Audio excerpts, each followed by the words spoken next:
થશે એ આવનારા સમયમાં તમને જાહેર કરશું. અને ત્રીજી વાર રસ્તા પરની લડાઈ તો લડતા રહેશું ને રહેશું.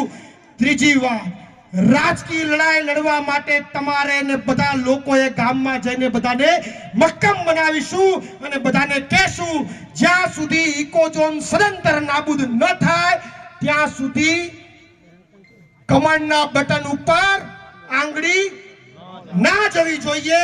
આ વાત હર ઘર સુધી પહોંચાડીશું અને આપણી લડતને આપણે મજબૂત બનાવીશું. વધારે ચર્ચા ન કરતા છેલ્લી એક શાયરી સાથે कि हंगामा खड़ा करना हमारा कोई मकसद नहीं. अरे हंगामा खड़ा करना हमारा कोई मकसद नहीं. हमारा मकसद तो है इकोज़ोन हटना चाहिए. हमारा मकसद तो है इकोज़ोन हटना चाहिए. અને બીજી વાત अरे प्यार से बोल रहे हैं. अरे प्यार से बोल रहे हैं इकोज़ोन को नाबूद करो.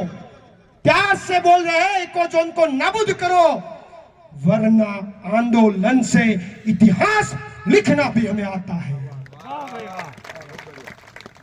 अरे प्यार से बोल रहे हैं इकोज़ोन नाबूद करो वरना मत से आपको नाबूद करना भी हमें आता है. એટલી જ વાત સાથે મારી વાણીને વિરામ આપું છું. આભાર. ભારત માતા કી. બીજું એક ખાલી છેલ્લી વાત, ઇકોઝોન થી શું નુકસાની જાણવું હોય તો બહુ દૂર જવાની જરૂર